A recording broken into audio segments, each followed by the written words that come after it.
taas awgeed waxaan caawa isugu nimi inaan muujino qofkii ugu horeysay qof Soomaaliyeed oo muslina oo Minnesota degan oo United States oo noqotay Congress ka mid noqotay Congress-ka aqalka cad ee Mareykanka markii labaad mar hadda u tartamayso waxaan aad iyo aad ugu hambalyeynaa inaan mar labaad aan taageero oo aan soo dhaweyno hiil iyo hooba waxaan tari karno maadaama ay cadow badan leedahay oo dad badan ay hadda ay soo kaceen oo rabaan inay sidii positionkaas looga qaaday ay ku dadaalayaan ciday rabana aadan laakiin annaga waxaan naga go'an haddaan nahay jaaliyadda Soomaaliyeed ee ku nool gobolka Minnesota guud ahaan gaar ahaan district ay ka soo jeedo 5 district inaan xoog saarno kuna dadaalno sidii aan waxa ugu qaban lahayn irdaha inaan garaacno wixii kale nooga baahan tahay oo volunteer aan qabano maalinta intaan la gaarin maxaa la yiraahdaa 12 August ka hor xataa dadka waayeelka iyo dadkaan socon karin iyo inaan ilbaha ku garaacno oo ay absentee ballot iyo waxa inay maxaa la yiraahdaa haduu Ilaahay yiraahdo sameeyaan maalintaasna haduu Ilaahay yiraahdo aan xoog saarno aniga waxaan ka tirsanahay dadka degan districtgeeda oo horena ugu codeeyay aniga iyo familkayga iyo wixii dariskayga oo dhan xaafadayda majority oo haddana aan jeclahay waxa la xaafadaas Portland Place waxay ka kooban tahay adiga 46 qoys baa degan waa ku badannahay Soomaali haddaan nahay haddana waa garaacaynaa xaafadahaas iyo inta kaleete waa dadaalaynaa insha Allah marka waxaan dhihi jaaliyadda Soomaaliyeed hiil iyo hoobo ha lagu taageero gabadhaas walaasheena waa aragtay magaceena meeshii gaarsiisay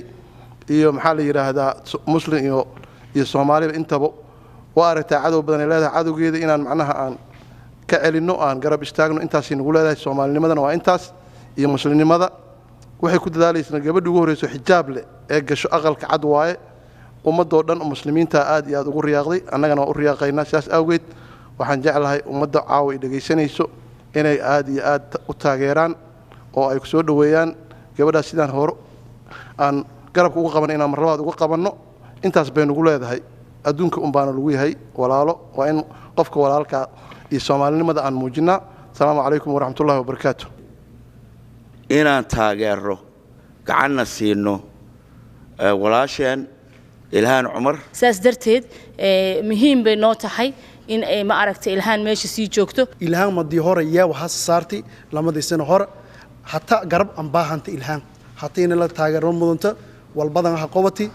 ilhaan Omar waxay u taagan tahay isbedelada changeska maartay hadda wadankan ka jiray u taagan tahay waa qof la soo tijaabiyay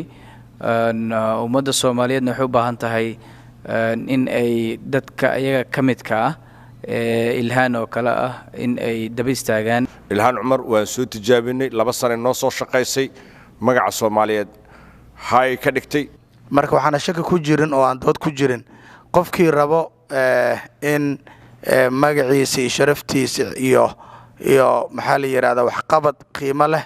runtii waxaan dhihi lahaa ilhaan ha u codeeyo walaalayaal aan wada jirno walaalayaal laba jir bay gacmood wax ku qaban karaane aan isweheshano walaalayaal aan wada jirno walaalayaal salaamu calaykum sadiin